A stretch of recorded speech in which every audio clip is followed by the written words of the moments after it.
नमस्कार दोस्तों। आज के वीडियो में जानेंगे एंजाइना पेक्टोरिस के बारे में। मेरे एक सीरीज चल रहा है medical emergency in dentistry dental practice में। बाय चांस कोई भी मेडिकल इमरजेंसी कंडीशन आ गए तो हम लोग कैसे मैनेजमेंट कर सकते हैं, ट्रीटमेंट कर सकते हैं। इसके पहले मैं डिस्कस किया हूँ सिनकोप के बारे में, हाइपर वेंटिलेशन के बारे में।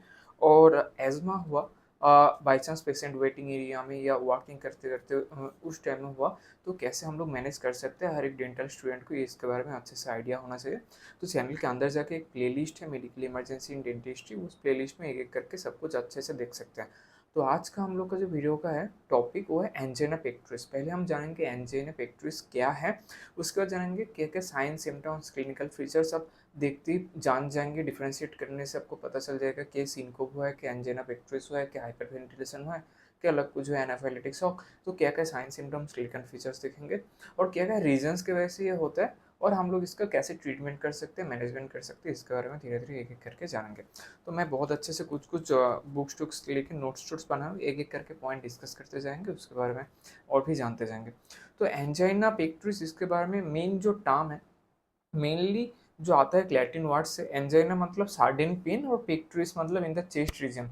तो चेस्ट रीजन आपके लेफ्ट साइड में यहाँ पे हार्ट की इस तरफ अचानक से इमीडिएट सार्डिन पेन हुआ तो उसको बोलते हैं हम लोग एंजाइना पेक्टोरिस। अगर अच्छे से आप देखेंगे ये type of chest pain due to reduced blood supply in the heart. Heart का मासल्स जहाँ पे इंडोमेट्रियम रहता है तो वहाँ पे जो मेनली तो हम लोग हार्ट को मसल्स का जो आर्टरी सप्लाई देते हैं, right coronary artery, left coronary artery, वहाँ पे अगर बाई चांस कुछ कॉन्स्ट्रिक्शन हो गया, वैसे कॉन्स्ट्रिक्शन होगा जिसकी वजह से वो आर्टरीज ब्लड हार्ट का जो मासिल मेनली पंपिंग में हेल्प करते हैं, ब्लड पंपिंग में सब में हेल्प करते हैं, कॉन्स्ट्रिक्शन डायलेशन में हेल्प करते हैं, ब्लड कलेक्शन बहुत सारा बॉडी में ब्लड देने के लिए हार्ट का जो मसल्स हेल्प करते हैं, उन मसल्स को जो आर्टरी ब्लड सप्लाई करते हैं, right coronary artery, left coronary artery, वहाँ पे बाई चांस कुछ प्रॉब्लम हुआ, मतलब ब्लड रिड्यूस्ड ब्लड सप्लाई हो गया या ब्लड में ऑक्सीजन डिफिशिएंट हो गया, ऑक्सीजन का डिमांड ज़्यादा चाहिए लेकिन सप्लाई कम हो रहा है, उसके वजह से ये सब प्रॉब्लम हो रखता है। तो उसके वजह से इमीडिएट एक सार्डिन चेस्ट पेन हम लोग का लेफ्ट साइड इस से लेके चेस्ट के ऊपर इस साइड से लेके बैक में लेके शोल्डर से लेके यहाँ पे जो तक एक इमीडिएट सार्डिन अब बोल सकते हो 2 to 5 मिनट्स के पेन हो सकते हैं। आपका कॉन्टिन्यूस भी हो सकता है, कभी कभी आपका बात बात थोड़ा सार्डिन आपको बोल सकते हो पीरियोडिक एक पेन हो सकते हैं। तो इसको मेनली बोलते हैं एंजिना पेक्टोरिस और also called as ischaemic chest pain. Ischaemic मतलब जहाँ पे रिड्यूस्ड ब्लड सप्लाई हो रहा है जिसकी वजह से जो पेन क्रिएट हो रहा है मेनली हार्ट मसल्स में, जो कि मायोकार्डियम जहाँ पे ब्लड सप्लाई कौन कर रहा है, right coronary artery, left coronary artery. Coronary artery के अंदर कभी कभी फैट डिप्रीशन होने के बाद अच्छे से ब्लड नहीं जा पाते हैं, ब्लड वेसल्स नैरो हो जाते हैं, कॉन्स्ट्रिक्ट हो जाते हैं, जिसकी वजह से ऑक्सीजन का जितना सप्लाई चाहिए उस हिसाब से वो डिमांड जो है उस हिसाब से सप्लाई नहीं कर पाता है। तो जिसकी वजह से reduced oxygen supply, reduced blood supply की वजह से ये प्रॉब्लम होता है, जिसकी वजह से हार्ट अच्छे से पंप नहीं कर पाता, इसकी वजह से अच्छे से ब्लड सब ये सब नहीं मेंटेन होता था। तो मेन हम लोग जान लिया क्या है angina pectoris. Mainly left side heart के मसल्स को वहाँ पे ब्लड सप्लाई नहीं जाने की वजह से चेस्ट पेन हो रहा है। और अभी जानेंगे मेनली क्या क्या क्लिनिकल फीचर्स साइन सिम्टम्स क्या क्या आप देख पाओगे। एक तो माइल्ड टू मॉडरेट थे severes, mild moderate severe, moderate to severe type of crossing chest pain हुई radiates from the left arm से लेके इस तरफ, लेफ्ट जहाँ पे हम लोग हार्ट यहाँ पे रहता है तो इस साइड से लेके पूरा चेस्ट पेन, लेफ्ट से लेके आपका बैक से लेके इस रीजन में, शोल्डर रीजन से लेके इस रीजन में, जॉ रीजन तक पूरा एक sudden immediate moderate to severe एक टाइप ऑफ चेस्ट पेन आपको दिखा सकता है। पेन जो होगा चेस्ट रीजन में होगा, नेक रीजन में होगा, शोल्डर में होगा, जॉ रीजन में होगा और बैक रीजन में थोड़ा ये सब पेन होगा लेफ्ट साइड का अचानक से। और डिफिकल्टी इन स्वालविंग, आपको कुछ अगर स्वालो करने में, कुछ अंदर लेने में, ठीक है, वो डिफिकल्ट थोड़ा प्रॉब्लम होगा। आपका जो पाल्स है बाउंडिंग पाल्स होगा, पाल्स अगर चेक करेंगे फोर्सफुल हार्ट बीट, पाल्स ऐसे चेक करेंगे बहुत बाउंडिंग, बहुत बाउंड कर रहे हैं, स्टेप का नॉर्मल जो उतना बाउंड करते नहीं है, फोर्सफुल एक हार्ट बीट, हार्ट पाल्स आप देख सकते हो। तो यहाँ पे वो वाला चीज़ आप फील कर सकते हो। दिन आएगा फैटिक आएगा, डिजीनेस, थोड़ा चक्कर आ सकते हैं, स्वेटिंग भी आ सकता है। देन रैपिड ब्रीदिंग, थोड़ा फास्ट ब्रीदिंग भी हो सकता है, इस टाइप की एक फास्ट ब्रीदिंग हो सकती है उसकी तरफ। इस टाइप का पेशेंट का जब पेन होगा इस टाइप का लेफ्ट साइड में थोड़ा हाथ भी चला जाएगा, यहाँ पे देखे तो समझ लेना उसका थोड़ा इस टाइप का एंजिना पेक्टोरिस, हार्ट का मसल की इसके वजह से थोड़ा ये सब प्रॉब्लम हो रहा है। तो ये एंजिना पेक्टोरिस तो हार्ट का ये सब इशू के वजह से ये होता है। तो हम लोग जानेंगे क्या-क्या रीज़न्स है, क्या-क्या एटियोलॉजी है उसके बारे में। मेन जो एक प्रॉब्लम होता है मोस्ट कॉमन जो जिन लोगों को प्रॉब्लम है, जिन लोगों को कोरोनरी आर्टरी डिजीज़ होता है, सीएडी बोलते हैं। कोरोनरी आर्टरी मेनली हार्ट का मसल्स मायोकार्डियम में ब्लड सप्लाई देते हैं, वहाँ पे अगर फैट डिपोजिशन होता है, कुछ प्रॉब्लम होता है वहाँ पे, तो कोरोनरी आर्टरी डिजीज़ पेशेंट में ये होना बहुत ही कॉमन चीज़ है। बाय चांस स्ट्रेस में आ गया, क्लिनिक में देख के स्ट्रेस में हो, फियर में हो, कुछ भी कंडीशन में, वहाँ पे जाके रिड्यूस्ड ब्लड या ऑक्सीजन सप्लाई की वजह से ये चीज़ हो सकता है। और हाँ, सेकंड ऑप्शन में हम लोग आ रहे हैं जो कि है reduced blood supply in the heart muscles. ठीक है, दिन हम लोग को डेंटल क्लिनिक में जब ऑपरेटिव एरिया में ऑपरेशन चल रहे थे, ब्लड टेस्ट सब इधर उधर हो रहे हैं, तो कभी कभी पेशेंट स्ट्रेस में आके एंग्जाइटी में बहुत कुछ हार्मोनल इधर उधर हो जाता है, जिसकी वजह से ऑक्सीजन सप्लाई कम हो जाता है। इसके पहले में हमने डिस्कस किया हाइपर वेंटिलेशन कंडीशन में क्या होता है। तो ये सब कंडीशन एक एक के साथ ऑल्टरनेटिवली कनेक्टेड है, एक अगर होगा तो दूसरे होने का ऐसा भी चांस हो सकता है। तो एक्चुअली क्या कंडीशन आप देख रहे हो, ये अच्छे से जांच करना बहुत ही इंपॉर्टेंट चीज़ है। तो इमोशनल स्ट्रेस की वजह से, फियर की वजह से, एंग्जाइटी की वजह से इस टाइप का प्रॉब्लम हो सकता है। देन अचानक exposure to cold, sudden exposure to cold, बाहर बहुत गर्मी है, आपका क्लिनिक के अंदर, आपका डेंटल हॉस्पिटल के अंदर बहुत ठंड एसी है, तो sudden exposure of cold temperature के बहुत इमीडिएट चेंज होने की वजह से भी इसका प्रॉब्लम हो सकता है। ऑक्सीजन का लेवल इधर उधर हो जाने के बाद ये प्रॉब्लम हो सकता है। तो उस हिसाब से आपका क्लिनिकल प्रैक्टिस एरिया में, जहाँ पे प्रैक्टिस होगा, जहाँ पे ऑपरेटरी एरिया होगा, पेशेंट वेटिंग एरिया, बाहर के एनवायरनमेंट से थोड़ा बहुत एडजस्ट करके रखना चाहिए कि सडन एक्सपोजर एटलीस्ट ना हो। ठीक है, बहुत ज़्यादा लॉन्ग रेंज जो टेम्परेचर हो उसके सडन बहुत ज़्यादा डिफरेंस ना हो। दिन लाइफस्टाइल कुछ कुछ चीज़ है, जैसे कि जो लोग स्मोक करते हैं ज़्यादा, उन लोग में ये सब चीज़ दिखाया जाता है। स्मोकिंग और अल्कोहल तो ऐसा चीज़ है हर एक डिश के साथ एटोलॉजी के रीजंस के अंदर है। तो जो लोग स्मोक करते हैं, अल्कोहल कंज्यूम करते हैं, उन लोग के अंदर देखने के चांस और भी ज़्यादा होता है। उसके बाद लैक ऑफ फिजिकल एक्टिविटी ज़्यादा नहीं होता है जिन लोगों में, अनहेल्दी ईटिंग, कुछ डाइट्स रहता है, स्ट्रेस, ट्रॉमा, इरिटेशन इस सब की वजह से होता है। देन एक मेन जो इम्पोर्टेंट हम लोग बोल रहे हैं, हार्ट के वेरियस टाइप्स ऑफ वहाँ पे लेयर्स है, पेरिकार्डियम, मायोकार्डियम, एंडोकार्डियम। उसके बाद हम लोग जो मायोकार्डियम से मासल लेयर ऑफ हार्ट, जिसकी वजह से हार्ट का कॉन्स्ट्रक्शन होता है, पंपिंग होता है, ब्लड पूरा बॉडी में जाता है, वही तो मेन मायोकार्डियम, वहाँ पे जो ब्लड सप्लाई करते हैं। Coronary artery disease, coronary artery बहुत ही छोटा सा एक होता है, राइट कोरोनरी और लेफ्ट कोरोनरी।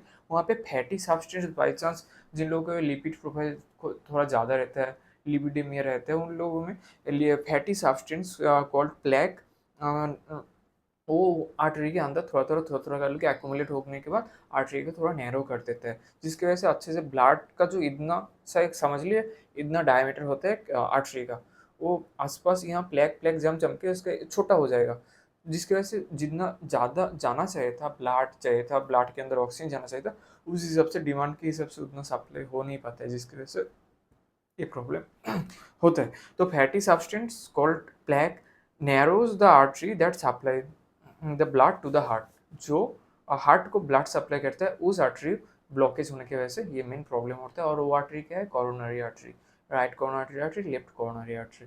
ये बहुत ही इंपॉर्टेंट आर्टरी है, जो पूरा बॉडी में ब्लड सप्लाई कर रहा है, उसको कौन ब्लड सप्लाई करता है? Coronary artery. और उसको कुछ प्रॉब्लम होगा तो हार्ट में तो होगा, और हार्ट को कुछ प्रॉब्लम हो तो पूरा बॉडी में होगा। बहुत ही इंपॉर्टेंट एक चीज़ है। बाई चांस आपको क्लिनिकल प्रैक्टिस में, डेंटिस्ट्री में, डेंटल प्रैक्टिस में कोई भी एक पेशेंट को हुआ, तो सीरियस कंडीशन होने में ज़्यादा टाइम नहीं लगेगा। तो कुछ कुछ इंपॉर्टेंट चीज़ क्या क्या आपके पास रखना चाहिए, मैनेजमेंट कैसे करेंगे, ट्रीटमेंट कैसे करेंगे, और कंडीशन और भी वर्स हो जाएगा तो हम लोग क्या क्या कर से नॉर्मल स्टेट में ला सकते हैं पेशेंट को, उसके बारे में भी जानेंगे। तो फास्ट है, एक तो मैं हम लोग बोल दिया सडन एक्सपोजर एसी का होना नहीं चाहिए, उस हिसाब से आपको टेम्परेचर छोटा अच्छे से संभल के रखना चाहिए। क्लिनिक का जो भी है रिलैक्सिंग इन्वायरमेंट होना चाहिए, स्ट्रेस, फियर, एंग्जाइटी में नहीं आए पेशेंट।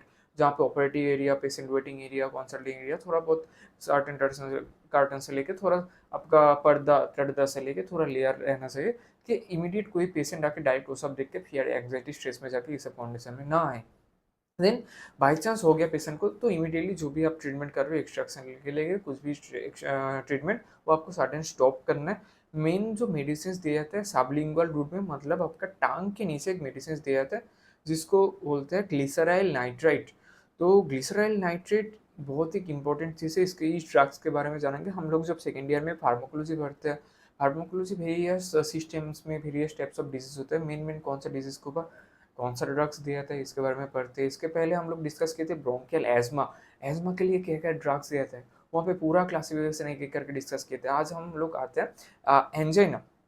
एंटी एंजिनल ड्रग्स, जो ये भी बहुत एक इंपॉर्टेंट क्वेश्चन है, एक फार्माकोलॉजी के हम लोग एग्जाम में आता है। ब्रोंकियल एस्मा के कौन सा ड्रग्स दिया जाता है, ड्रग्स का क्लासिफिकेशन मैकेनिज्म, और एंटी एंजिनल जो ड्रग्स, एंजिना मतलब हार्ट के मसल्स के ऊपर, हार्ट का जो ब्लड सप्लाई कम होने की वजह से चेस्ट पेन हो रहा है, उसकी वजह से क्या क्या ड्रग्स दिया जाता है, उसका भी क्लासिफिकेशन धीरे धीरे हम लोग जानेंगे। उसके अंदर मेन जो ड्रग आता है ग्लिसराइल नाइट्रेट बोलते हैं, नाइट्रोग्लिसराइन भी बोलते हैं हम लोग। 0.6 mg एक टैबलेट आता है, ओरली दिया जाता है। ओरली मतलब उसका सबलिंगुअल रूट में सबसे फास्टेड रूट होता है, सबसे फास्टेड रूट में ब्लड वहाँ पे मसल्स के अंदर ब्लड में चले जाएंगे, तो बहुत जल्दी से ठीक हो सकता है। टांग के नीचे रखना है 0.6 mg ग्लिसराइल नाइट्रेट, ये वाला मेडिसिन आपका डेंटल क्लिनिक पे रहना चाहिए, बहुत ही इमरजेंसी मेडिसिन है चेस्ट पेन के लिए। जो कि आपका मेन प्रॉब्लम हो रहा था, नाइट्रोग्लिसराइन क्या करता है, नाइट्रस ऑक्साइड में डिवाइड हो जाता है, जिसके वजह से कॉर्नरी आर्टरी को वहाँ पे जाके कॉर्नरी आर्टरी जो कॉन्स्ट्रिक्ट हुआ था वैसो कॉन्स्ट्रिक्शन उसको डायलेट करता है, जिसकी वजह से और भी अच्छे से ब्लड फ्लो जाते हैं, ऑक्सीजन भी अच्छे से जाता है, जितना ऑक्सीजन का डिमांड चाहिए था उसी से सप्लाई मीट होता है, जिसके बाद जाके ये प्रॉब्लम सॉल्व होता है, चेस्ट पेन रिलीव हो जाता है। ये मेनली चीज़ है। मायोकार्डियम जो लेयर है मसल्स ऑफ हार्ट को सप्लाई करते हैं, कॉर्नरी आर्टरी वो कॉन्स्ट्रिक्ट हो गया उसको डायलेट करना है, जिसकी वजह से नाइट्रोग्लिसराइन दे रहे हैं, नाइट्रोग्लिसराइन में नाइट्रस ऑक्साइड रहते हैं, वो जाके वहाँ पे काम करता है, सबलिंगुअल रूट में देना है 0.6 nitroglycerine, glyceryl trinitrate, various types of drugs है इसके बारे में। और ड्रग्स के क्लासिफिकेशन है एंटी एंजिनल ड्रग्स, मतलब चेस्ट पेन हुआ, हार्ट में कुछ पेन हुआ, इस टाइप का क्या क्या ड्रग्स दिया जाता है क्लासिफिकेशन, उसके बारे में एक एक करके आनेंगे। मेनली फर्स्ट क्लासिफिकेशन में जो होता है नाइट्रेट्स, नाइट्रेट्स डिवाइड होता है नाइट्रस ऑक्साइड में, जो कि ब्लड का ब्लड सप्लाई जो करते हैं coronary artery disease mainly venodilation, artery जो है उनको डायलेट करने में जो आर्टरी या वेन कॉन्स्ट्रिक्ट हो गया उसको डायलेट करने में हेल्प करते हैं नाइट्रेट्स, नाइट्रस ऑक्साइड, जीएमपी, बहुत सारा उसका मैकेनिज्म है।